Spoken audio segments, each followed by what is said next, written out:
ये कहानी है दिल्ली की, जहां रिया और नेहा अपनी मम्मी चांदनी के साथ रॉयल क्रेस्ट सोसाइटी में रहती हैं। रिया को डॉल्स का बड़ा शौक है।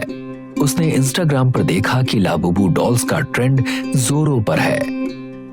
बस उसने भी झट से एक लाबूबू डॉल ऑर्डर कर लिया।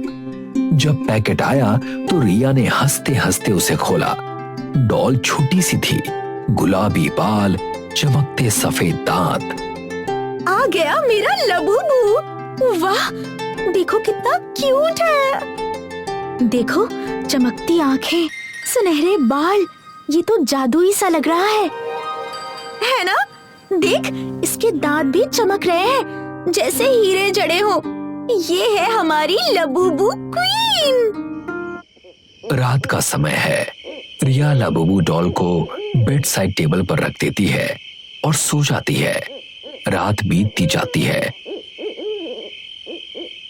और सुबह जब रिया उठती है तो देखती है कि डॉल की पोजीशन थोड़ी बदल गई है, जैसे किसी ने उसे घुमाया हो सकता है शायद मैंने ही गलती से घुमा दिया हो।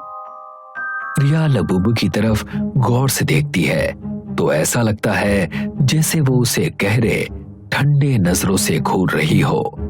रिया ज्यादा ध्यान नहीं देती और घर से बाहर निकल जाती है। शाम का वक्त है। रिया घर लौटती है तो देखती है कि टेबल पर लाबूबू नहीं है। मेरा लबूबू कहाँ गया? नेहा, तूने मेरा लबूबू लिया है क्या? नहीं तो, मैंने तो छुआ भी नहीं।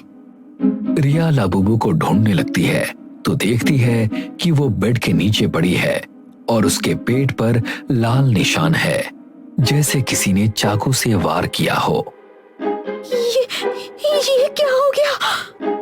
रिया उस निशान को साफ करने की कोशिश करती है, लेकिन लाल दाग नहीं हटता।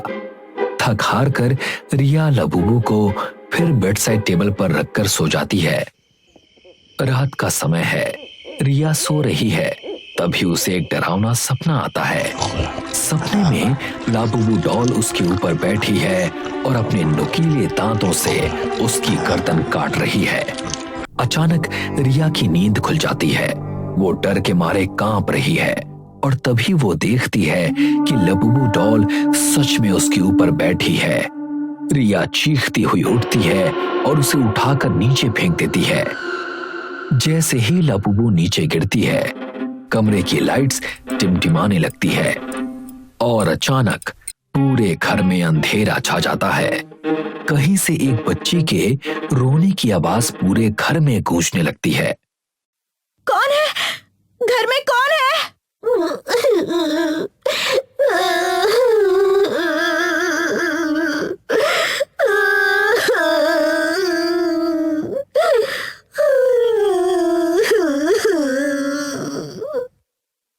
रिया जल्दी से लाइट ऑन करती है तो देखती है कि लाबूबू डॉल फिर से बेड साइड टेबल पर रखी है और उसकी आंखों से आंसू बह रहे हैं। ये कैसे हो सकता है? मैंने अभी इसे नीचे फेंका था, फिर ये टेबल पर कैसे आ गई? डर के मारे रिया का दिल धक धक करने लगता है। नेहा! नेहा! रिया की चीख सुनकर नेहा और उसकी मम्मी दौड़कर आती हैं। क्या हुआ दीदी? ये लबूबू डॉल कल रात से अजीब हरकतें कर रही है। ये अपने आप चलती है, जैसे इसके अंदर कोई आत्मा हो। रोती भी है। देख, अभी भी इसकी आंखों में आंसू है। मुझे तो कुछ नहीं दिख रहा। इसकी आंखों में आंसू कहाँ है? तुझे भ्रम हुआ होगा। इसमें जान थोड़ी ही है जो ये चलेगी। रिया की बातों पर उसका परिवार यकीन नहीं करता। इसे महज एक भ्रम समझकर उसकी बातों को टाल देते हैं। रिया भी ऑफिस के लिए निकल जाती है। शाम का वक्त है। रिया ऑफिस में बैठी है, लेकिन उसका मन काम में नहीं लग रहा। उसके दिमाग में लाबूबू डॉल की अजीब हरकतें घूम रही हैं। रिया के दिमाग में ये सब चल ही रहा होता है कि तभी उसके फोन की घंटी बजती है। फोन पर अनजान नोटिफिकेशन आने लगते हैं और तभी एक फोटो दिखती है जिसके बैकग्राउंड में लबूबू की परछाई साफ दिख रही है।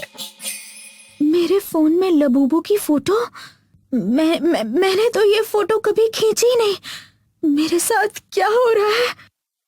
रिया गुस्से में ऑफिस से निकल पड़ती है। रिया घर पहुंचती है तो देखती है कि लबूबू टेबल पर नहीं है, वो फर्श पर पड़ी है। उसकी आंखें बंद है लेकिन उसका मुंह खुला हुआ है। मैंने तो इसे टेबल पर रखा था, फिर ये नीचे कैसे आ गई? रिया की चीख सुनकर उसकी बहन नेहा वहां आती है। नेहा डॉल को उठाने के लिए उसे छूती है। ये तो बिल्कुल ठंडी है, ऐसा लग रहा है जैसे अभी फ्रिज से निकली हो। रिया गुस्से में लबूबू को उठाती है और बालकनी में फेंक देती है। कल सुबह मैं इसे जला दूंगी, इसके पीछे मैं परेशान हो चुकी हूँ। रिया अपने बेडरूम में सोने चली जाती है लेकिन उसे नींद नहीं आ रही। अचानक घर की लाइट्स टिमटिमाने लगती है। अंधेरे में रिया को बिस्तर पर कुछ भारी सा महसूस होता है। वो डर जाती है। टिमटिमाती लाइट्स में रिया देखती है कि बिस्तर के कोने पर एक लड़का बैठा है जो उसे देखकर डरावनी मुस्कान दे रहा है। कौन है तू? रिया अपने फोन की फ्लैशलाइट ऑन करती है तो देखती है कि वहां कोई लड़का नहीं है बल्कि लबूबू डॉल है। उसकी आंखें लाल हैं और वो रिया को देखकर डरावनी मुस्कान दे रहा है। लबूबू को एक थप्पड़ मारती है। जैसे ही वो उसे थप्पड़ मारती है रिया के हाथ से खून बहने लगता है। रिया के हाथ से जो खून फर्श पर गिरता है लबूबू उसे चाटने लगती है।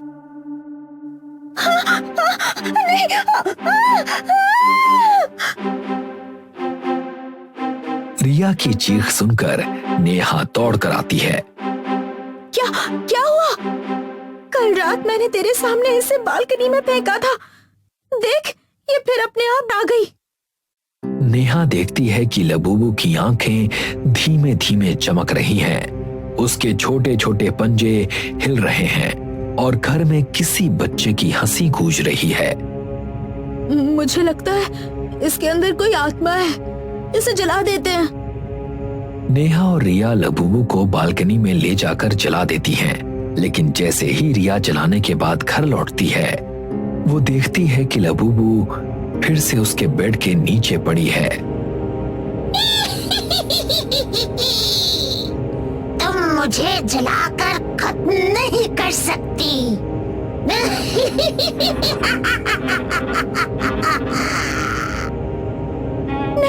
नहीं नहीं। लबूबू छलांग लगाकर रिया के कंधे पर बैठ जाती है और अपने नुकीले दांतों से उसकी गर्दन काट लेती है और रिया का खून चूस लेती है। रिया जोर से चीखती है और वहीं मर जाती है। रिया की चीख सुनकर नेहा और उसकी मम्मी कमरे में आते हैं।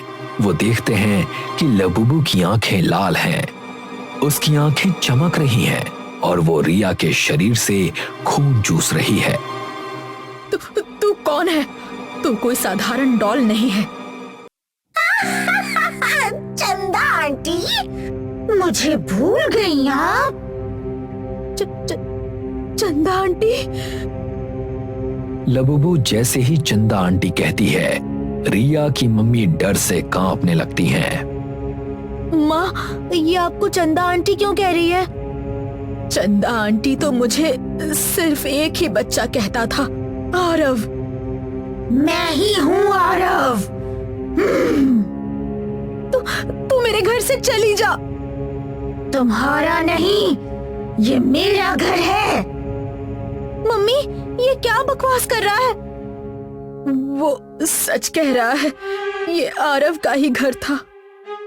आरव का नाम सुनते ही रिया की मम्मी को याद आता है कि आज से 20 साल पहले आरव अपनी माँ के साथ इसी घर में रहता था। तब चांदनी अपने पति के मरने के बाद अपनी 2 छोटी छोटी बेटियों रिया और नेहा के साथ आरव के घर में किराए पर रहने आई थी। एक बार चांदनी के मन में इस घर पर कब्जा करने का लालच आया और उसने आरव और उसकी माँ को मारने का जाल बिछाया।